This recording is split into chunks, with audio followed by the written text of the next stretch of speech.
Good morning student. आशा करती हूँ आप सब बहुत अच्छे होंगे। मेरा नाम है दीपक। मैं आपके अपने चैनल दीपक चहल में आप सभी का स्वागत करती हूँ।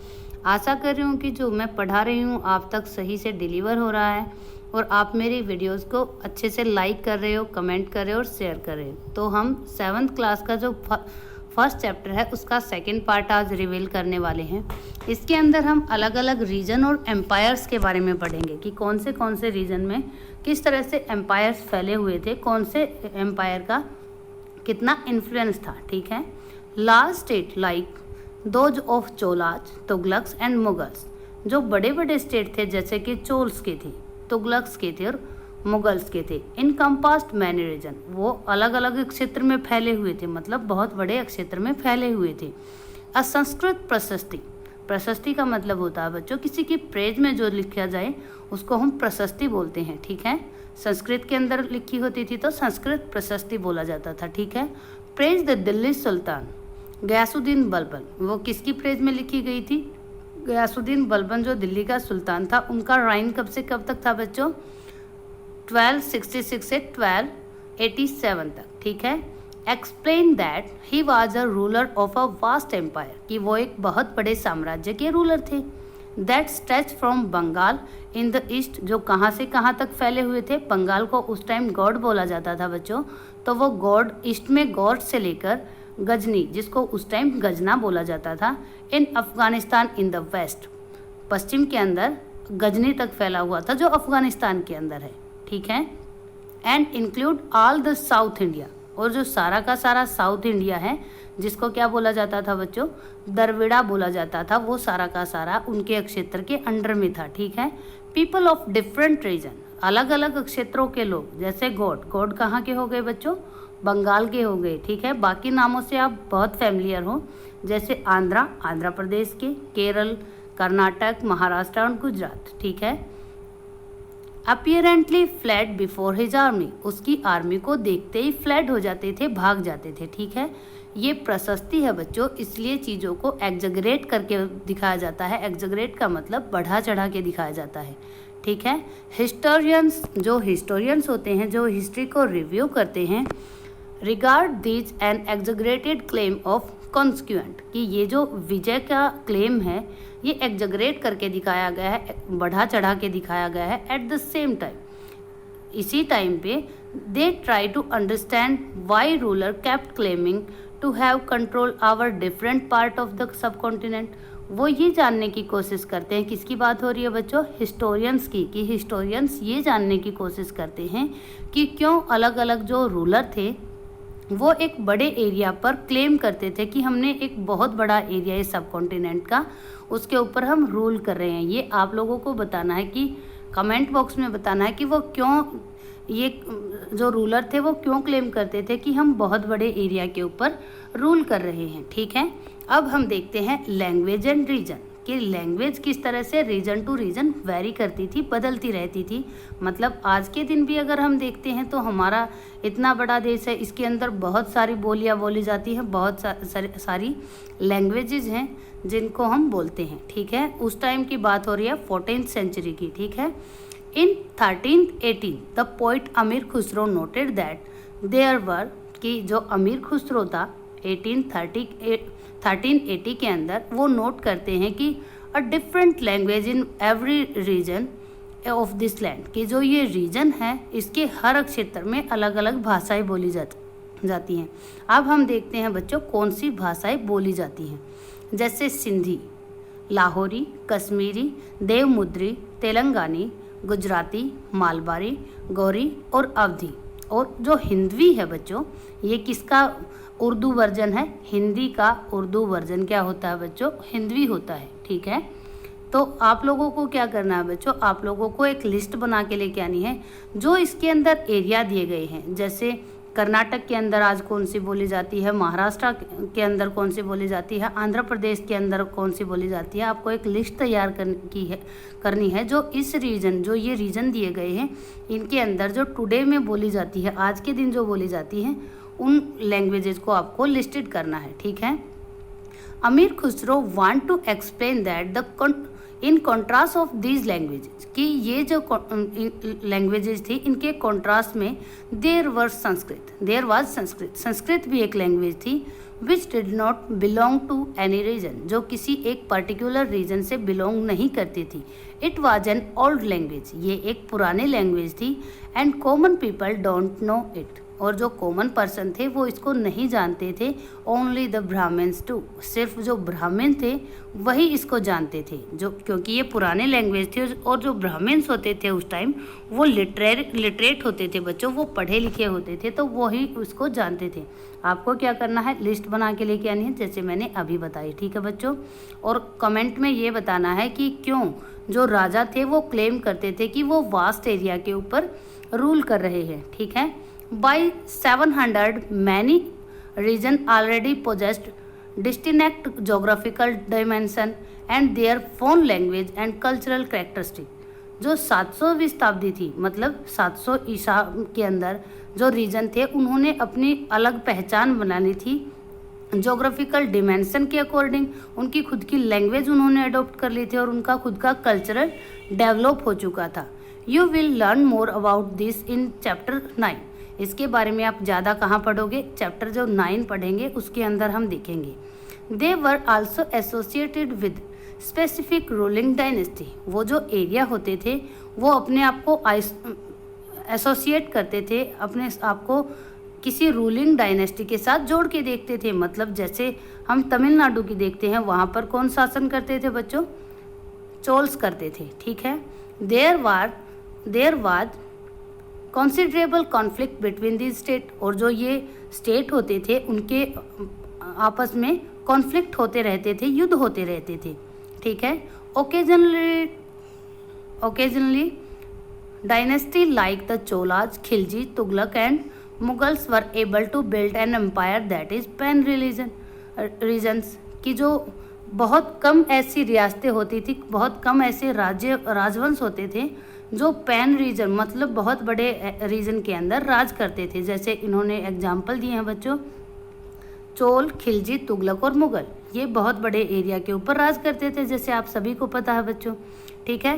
स्पेनिंग डाइवर्स रीजन, उन्होंने क्या किया, जो अलग अलग रीजन थे उनको स्पैन कर दिया। स्पैन का मतलब क्या होता है बच्चों, जोड़ दिया आपस में, क्योंकि ये बहुत बड़े एक क्षेत्र पर राज करते थे, तो इनका इन्फ्लुएंस पूरे राज्य पर, पूरे जो एरिया थे उस पर था।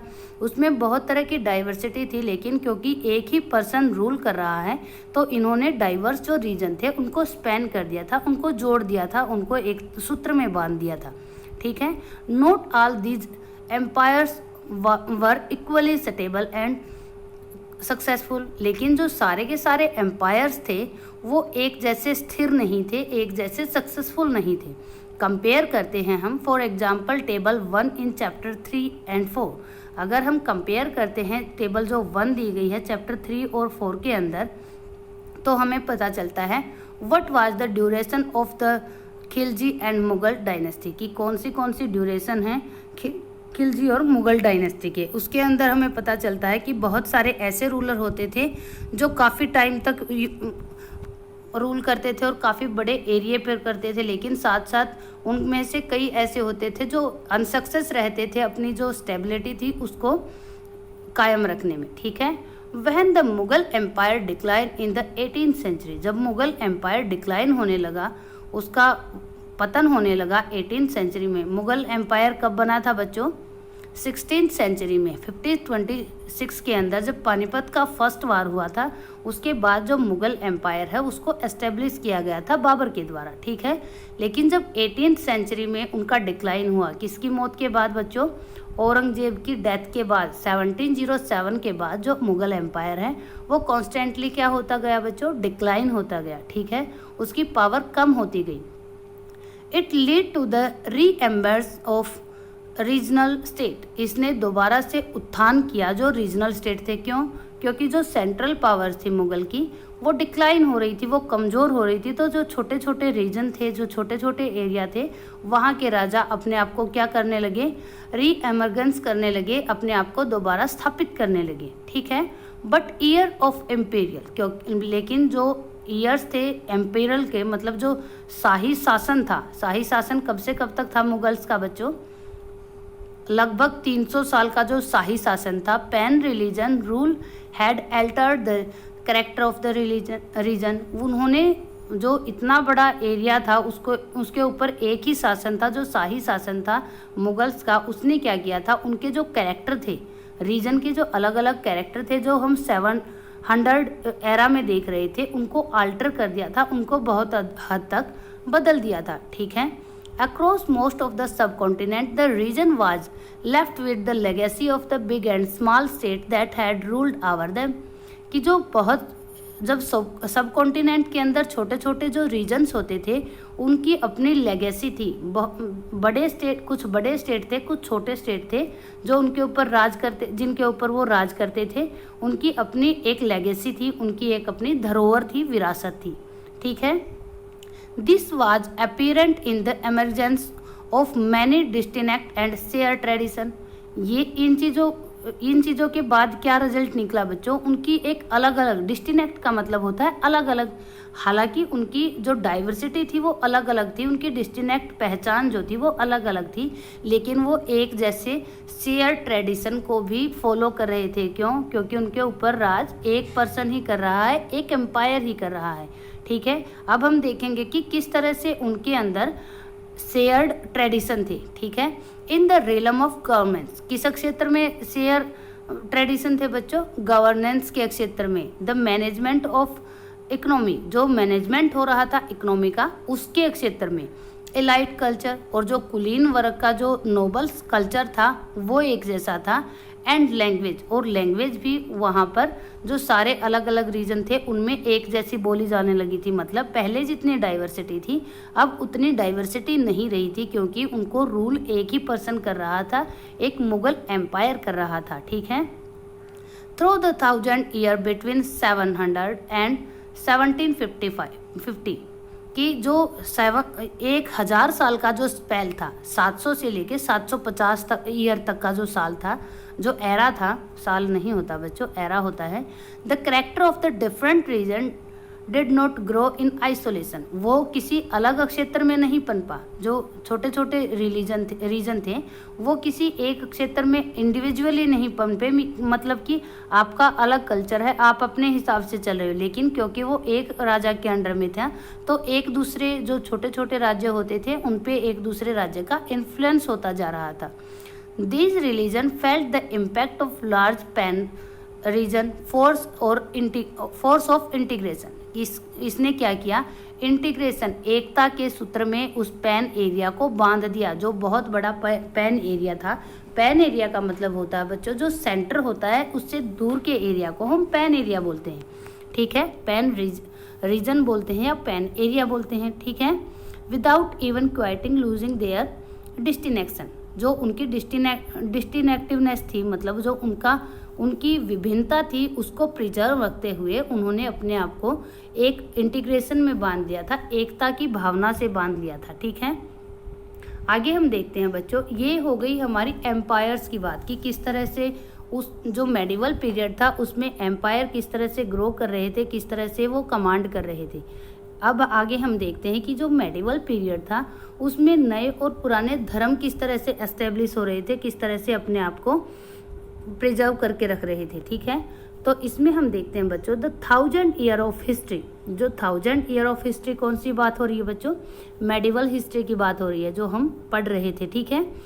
That we are explore witness major development in religion tradition. हमने जो रिलीजियस ट्रेडिशन था, जो धार्मिक ट्रेडिशन है, उसके अंदर एक डेवलपमेंट देखने के हम विटनेस है, मतलब एक डेवलपमेंट हमको दिखाई देता है, हम उसको अच्छे से एक्सप्लोर कर सकते हैं। Peoples believe in divine was some time deeply person. जो डिवाइन के अंदर, जो देवता के अंदर पीपल्स की गॉड होती है वो पर्सनल होती है, but more usually it is collective. लेकिन यह कई बार क्या होती है, सामूहिक रूप से होती है, मतलब जो ज़्यादा कम्युनिटी के होते हैं उसके साथ ही इन्फ्लुएंस हो जाता है बाकी छोटे जो रीजन होते हैं, जो छोटे एरिया के लोग होते हैं उनके अंदर भी जो मेजोरिटी होती है उनका माइनॉरिटी के ऊपर इन्फ्लुएंस होता है बच्चों। कहने की बात ये है। ठीक है। Collective belief in the supernatural agency. Supernatural agency क्या होती है बच्चों? भगवान, जिसे हम मानते हैं। जो कलेक्टिव बिलीफ होती है, जो सामूहिक भावना होती है, सुपरमेसी के अंदर। रिलीजन, जो रिलीजन के अंदर धार्मिक आस्था हमें दिखाई देती है, was often close connected with the social and economical organism of local communities. वो किससे इन्फ्लुएंस होती है? जो सोशल और इकोनॉमिकल ऑर्गेनिज्म होती हैं लोकल कम्युनिटीज़ की, जो छोटी छोटी कम्युनिटीज़ होती हैं उनकी सोशल और इकोनॉमिकल ऑर्गेनिज्म के साथ कनेक्टेड होती है बच्चों। As the social world of this group alter so too did their belief. जिस तरह से जो सोशल वर्ल्ड है वो चेंज होता है, उसके साथ साथ उनकी बिलीफ भी चेंज हो जाती हैं, जो बाकी लोगों की बिलीफ भी चेंज हो जाती हैं। जब सोसाइटी में चेंज होता है तो बिलीफ में अपने आप ही चेंज हो जाता है। जैसे आप देखोगे बच्चों, पहले भारत के अंदर सिर्फ हिंदूज होते थे, लेकिन जैसे ही मुगल्स आए, जैसे ही दिल्ली सुल्तान आए, तो यहाँ पर जो इस्लाम धर्म था उसको अपनाया जाने लगा। उसको क्योंकि वो इन्फ्लुएंस था, क्योंकि लीडर्स जो थे, जो किंग्स थे, वो उसको पैट्रोन्स कर रहे थे, उसको संरक्षण दे रहे थे, तो बहुत सारे लोगों को उसके जो गुड एस्पेक्ट है वो दिखाई देने लगे और वो उसकी तरफ अट्रैक्ट होने लगे। ठीक है, इसी तरह से हमारे इंडिया के अंदर जो इस्लामिक फेथ थी उसका डेवलपमेंट हुआ, उसका शुरू में वो इसी तरह से ग्रो हुई थी बच्चों। ठीक है, it was during this period that important change occur in what we call Hinduism today. ये जो पीरियड था इसमें बहुत सारे इम्पोर्टेंट चेंजेज हुए, जिसको आज हम किस नाम से जानते हैं बच्चों? हिंदुइज्म के नाम से जानते हैं। जो हिंदू हैं उनमें किस तरह से चेंज हुए? This included the worship of new deity. इसके अंदर क्या हुआ? नए नए जो डाइटी थे, नए नए जो देवता थे, उनकी वर्शिप शुरू कर दी गई लोगों के द्वारा। द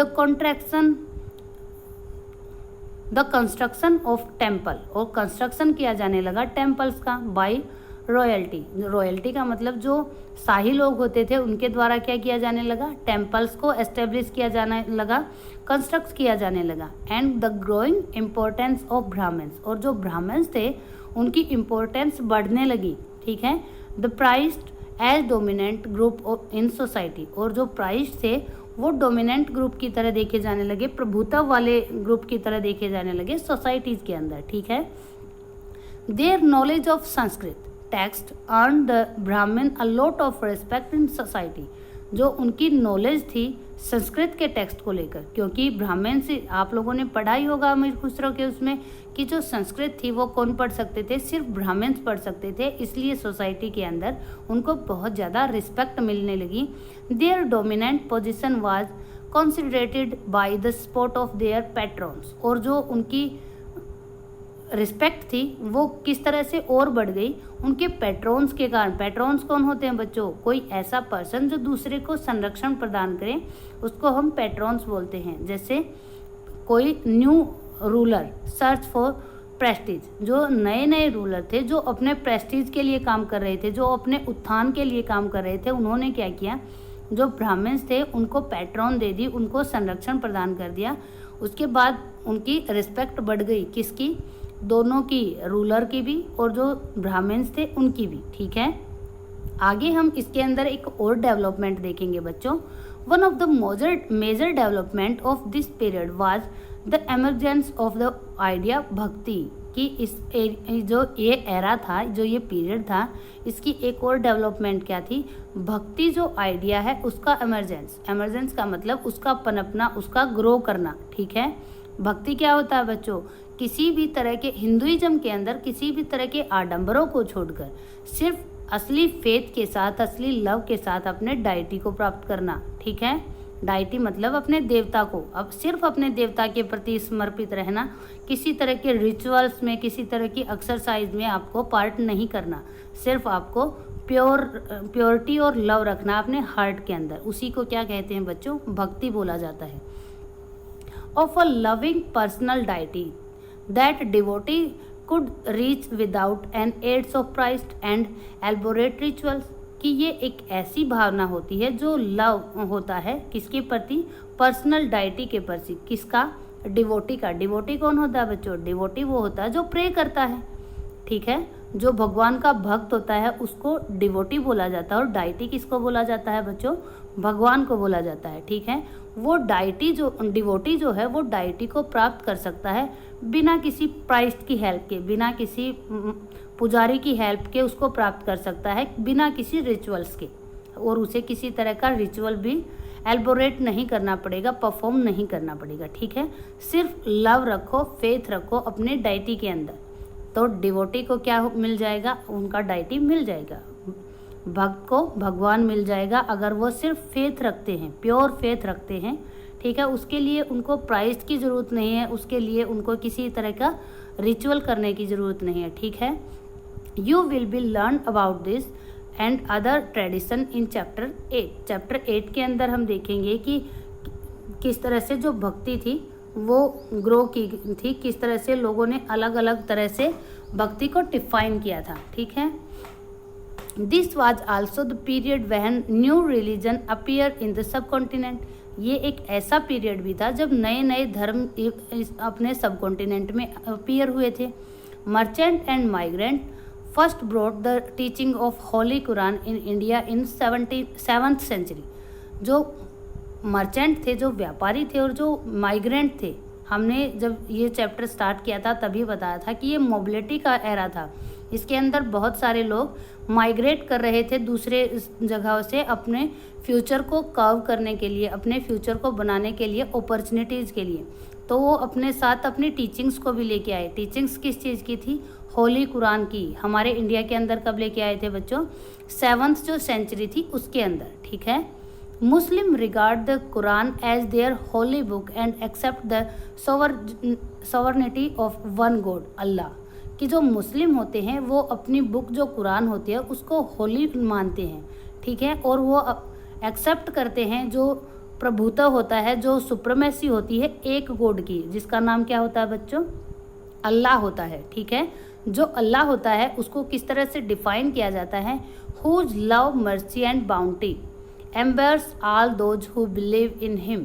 कि वो सभी को अपना प्यार, अपनी दया और अपना बॉन्ड देते हैं, अपनापन देते हैं, अपनेपन से गले लगाते हैं हर किसी को जो उसके अंदर बिलीव करता है।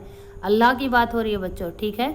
Without regard to social background. उनका किसी भी तरह का सोशल बैकग्राउंड नहीं देखते, वो सिर्फ उनकी भावनाओं को देखते हैं। अल्लाह सभी को अपने गले लगा लेते हैं, ठीक है। Many ruler were patron of Islam and ulema. और बहुत तरह के जो रूलर थे उन्होंने किसको पैट्रोन किया, किसको संरक्षण प्रदान किया बच्चों? इस्लाम को, इस्लाम जो धर्म था उसको। और उल्मा कौन होते हैं बच्चों? जो इस्लामिक लीडर होते हैं, इस्लामिक रिलीजियस हेड होते हैं, उनको उल्मा बोला जाता है। Learn theologian and jurist. और उनको क्या बोला वो जो क्या जानते थे बच्चों? उल्मा कौन क्या जानते थे? जो बहुत सारी विधियों को जानते थे, जो बहुत सारे सिद्धांतों को जानते थे इस्लाम से रिलेटेड, ठीक है। जो इन चीज़ों को जानेंगे वही तो उल्मा होंगे ना, क्योंकि जो सिद्धांतों को और वेदों को, जो इस्लामिक के ज्यूरिशियर थे बच्चों, उनको अच्छे तरह से कौन जानता था? उनका रिलीजियस हेड जानता था, जिसको हम किस नाम से जानते हैं बच्चों? उल्मा के नाम से जानते हैं। एंड लाइक हिंदुइज्म, और हिंदुइज्म की तरह Islam was interpreted in variety of ways. इस्लाम को भी अलग अलग तरीके से जाना जाता है, लोगों के द्वारा समझा जाता है। कैसे? Bye it's follower. इसके फॉलोवर अलग अलग तरीके से इसको देखते हैं। जैसे आप लोगों ने सुना होगा मुस्लिम्स के अंदर क्या होता है? शिया और सुन्नी, तो अलग अलग आइडियाज़ होते हैं, दो अलग अलग फेथ्स होती हैं, ठीक है। इसी तरह से हिंदुइज्म के अंदर भक्ति और जो ऑथेंटिकल हिंदुइज्म था वो हमने देख लिया कि भक्ति के अंदर क्या हो रहा था बच्चों? जो आडंबर हैं उनको छोड़कर सिर्फ लव और रिस्पेक्ट से हम डाइटी को प्राप्त कर सकते हैं, ठीक है। इसी तरह से जो इस्लामिक था उसके अंदर भी अलग अलग वैरायटी थी वे की, कि किस तरह से हमें भगवान को पाना है या अल्लाह को पाना है, ठीक है। देयर वर द सिया मुस्लिम। यहाँ पर सिया मुस्लिम भी थे who believed that Prophet Muhammad son-in-law Ali was the legitimate leader of the Islamic community। कि जो इस्लामिक कम्युनिटी है उसका लेजिमेट लीडर कौन है? जो प्रोफेट मोहम्मद के दामाद हैं, अली, ठीक है। And the Sunni Muslim who accept the authority of early leader. लेकिन जो सुन्नी होते हैं वो क्या मानते हैं कि उनके बाद के जो लीडर आए, जिनको हम खलीफा बोलते हैं, वो ऑथेंटिकल लीडर होते हैं इस्लाम के धर्म के, ठीक है, of the community and succeeding khalifas, और इसी तरह से सक्सीड करते रहे खलीफाज को। आप लोगों को पता है बच्चों कितने खलीफाज हुए हैं? अगर पता है तो कमेंट बॉक्स में बताना कि कितने खलीफा हुए हैं। और जो खिलाफत आंदोलन हुआ था वो इन खलीफाज की वजह से ही हुआ था, क्योंकि टर्की के अंदर जो खलीफा पद होता था उसको रिमूव कर दिया गया था। आप लोगों को बताना है किस टाइम, ठीक है, और कौन से कितने खलीफाज हुए हैं। उसके बाद खलीफा पद को हटा दिया गया था बच्चों, ठीक है। There were other important difference between the various school of law, और जो स्कूल ऑफ लॉ का मतलब होता है जिस तरह से हम इंटरप्रेट करते हैं सिद्धांतों को, ठीक है, इसी तरह से जो सुन्नी होते हैं और जो शिया होते हैं वो भी अपने संविधानों को किस तरह से इंटरप्रेट करते हैं, उसके भी कुछ सिद्धांत है जो कहाँ दिए गए हैं बच्चों। जो उनकी ऑथोलॉजी है, जो उनके सिद्धांत है, जो उनकी मिस्ट्रिकल ट्रेडिशन है। दो स्कूल होते हैं बच्चों, हनीफा और साफ़ी। आपको बताना है कि हनीफा कौन से पंथ के लोग फॉलो करते हैं और साफ़ी कौन से पंथ के। पंथ पता है ना बच्चों आपको इस्लामिज्म के? शिया और सुन्नी में से कौन सा हनीफा और साफ़ी को फॉलो करता है? आपको कमेंट बॉक्स के अंदर बताना है बच्चों, ठीक है। Thinking about time and historical period, कि हम सोचते हैं कि अब हम पता करते हैं कि हिस्ट्री को पीरियड्स में कैसे डिवाइड किया जाता है और क्यों किया जाता है, ठीक है। Historian don't see time just a passing of hours, days and year. जो हिस्टोरियन होते हैं वो हिस्ट्री को ऐसे रिवील नहीं करते कि आवर्स, डेज और ईयर्स में सिर्फ जा रहे हैं एज ए क्लॉक और कैलेंडर, जैसे कैलेंडर और क्लॉक में होता है। Time was reflected change in social and economical organism. जो टाइम होता है वो रिफ्लेक्ट करता है, उससे हमें पता चलता है जो सोशल और इकोनॉमिकल चेंजेस हो रहे हैं, जो सोशल और इकोनॉमिकल चेंजेस हो रहे हैं सोसाइटी के अंदर। In the presentation and transformation of idea, वो किस तरह से ट्रांसफ़र कर रहे हैं, किस तरह से जो आइडियाज़ हैं उनको ट्रांसफ़र कर रहे हैं और बिलीफ जो हैं उनको ट्रांसफ़र कर रहे हैं, एक टाइम से दूसरे टाइम में किस तरह से उनमें बदलाव हो रहे हैं, किस तरह से ट्रांसफ़र हो रहे हैं, डेवलपमेंट हो रही हैं, ठीक है। The study of time is made somewhat earlier by the dividing of the past into large segment. जो इतना बड़ा हिस्ट्री है उसको किस तरह से आसानी से अगर समझना है तो क्या करना पड़ेगा, लार्ज सेगमेंट को बांटना पड़ेगा, डिवाइड करना पड़ेगा, किसके अंदर, पीरियड्स के अंदर, ठीक है।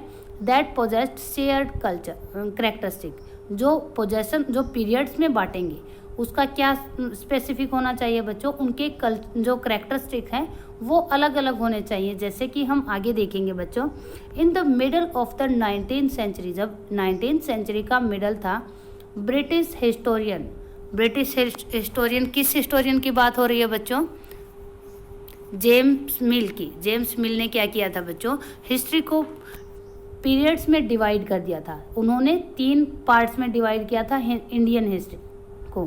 किस किस पार्ट में डिवाइड किया था बच्चों, हिंदू, मुस्लिम एंड ब्रिटिश। ये रूलर के अकॉर्डिंग था। पहले जब हिंदू शासक होते थे तो हिंदुओं के नाम से कर दिया, जब बीच का मेडिवल एरा आया उसको मुस्लिम के नाम से, और जो मॉडर्न एरा आया उसको ब्रिटिश के नाम से कर दिया गया, ठीक है बच्चों। किसने किया था, जेम्स मिल ने, ठीक है। This division was based on the idea that the religion of the ruler was the only important historical change and that there were no other significant development. इसका जो मेन बेस था, जो ये डिवीज़न की गई थी, इस आइडिया का मेन बेस क्या था कि जो इम्पोर्टेंट किसको दी गई, रूलर के रिलीजन को, और बाकी कोई भी जो हिस्टोरियन चेंज है वो इम्पोर्टेंट नहीं है। सबसे ज़्यादा इम्पोर्टेंट जो रूलर है उसका रिलीजन ही है, ठीक है।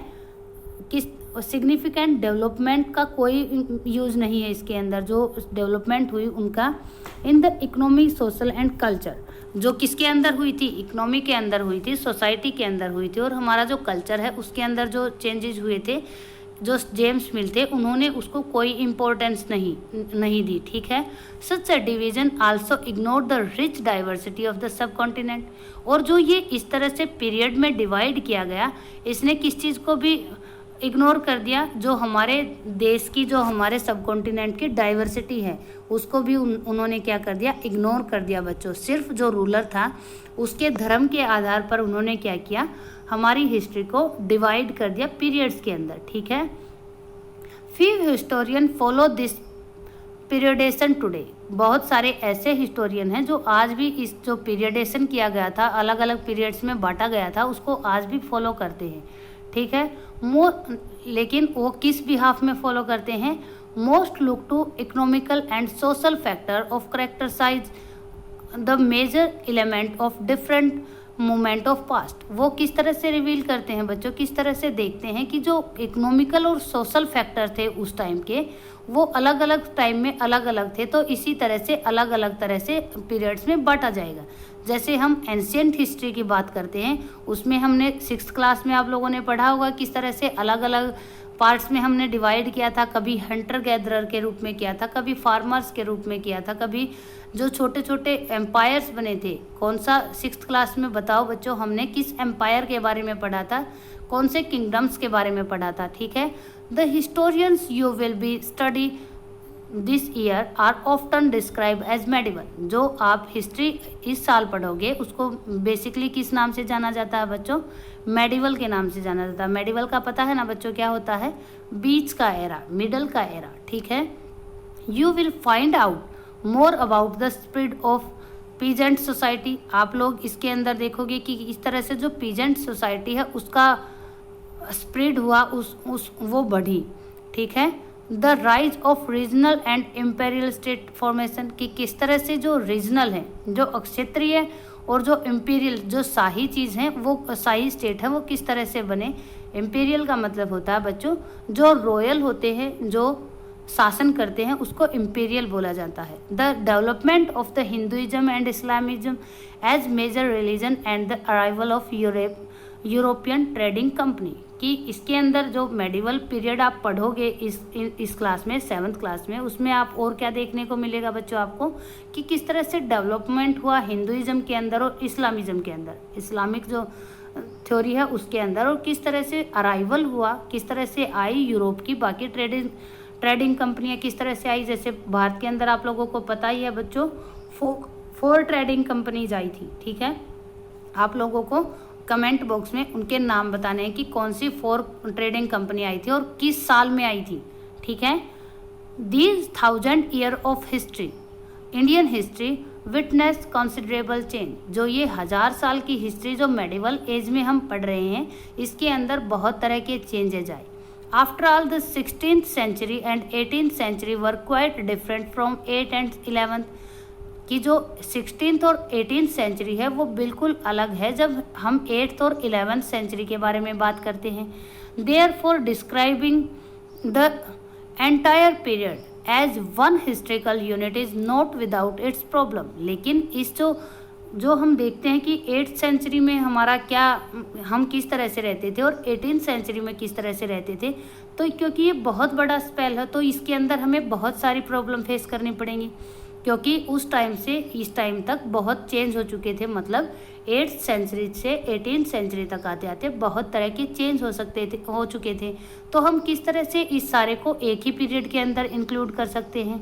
मोर ever the medieval period is often contrast with the modern period, और कई बार बहुत सारे कॉन्ट्रास्ट होते हैं कि मेडिवल पीरियड बहुत तरह सिमिलर है मॉडर्न पीरियड से।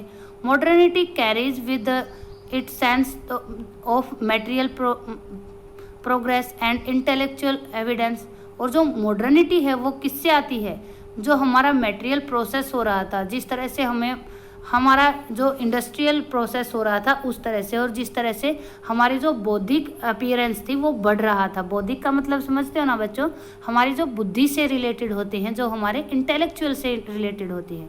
This seems to suggest that the medieval period was lack in any chance whatever, but of course we know this was not a case, कि ये जो इतना बड़ा स्पेल था उसको किस तरह से उसके अंदर चेंजेस हुए। लेकिन ये भी हमें जानना होगा कि ये हर केस के अंदर होते हैं। अगर हम मॉडर्न की बात करेंगे तो इस तरह की डाइवर्सिटी वहाँ भी मिल जाएंगी, ठीक है। लेकिन इसका एक और सबसे अलग चीज़ बताती हूँ बच्चों कि जो मेडिवल हिस्ट्री में हम देखते हैं, उसके बाद जब हमारे देश की मॉडर्न हिस्ट्री स्टार्ट हुई, मॉडर्न का मीनिंग तो इक्वलिटी होता है, मॉडर्न का मीनिंग तो प्रॉस्पेरिटी होता है, लेकिन जो हमारे देश में मॉडर्न हिस्ट्री स्टार्ट की गई, क्योंकि ये ब्रिटिशर्स ने बांटी हुई है, तो उन्होंने जब उनका एरा शुरू हुआ उसी को मॉडर्न नाम दे दिया। लेकिन जैसे हम इंडिपेंडेंस से पहले हमारे इंडिया को देखते हैं, तो क्या उस टाइम हम मॉडर्न थे? क्या हमारे सभी पीपल्स को एक जैसे राइट प्राप्त थे? ठीक है, तो उसके बिहाफ पे भी हम कह सकते हैं कि इसमें बहुत सारी प्रॉब्लम्स है।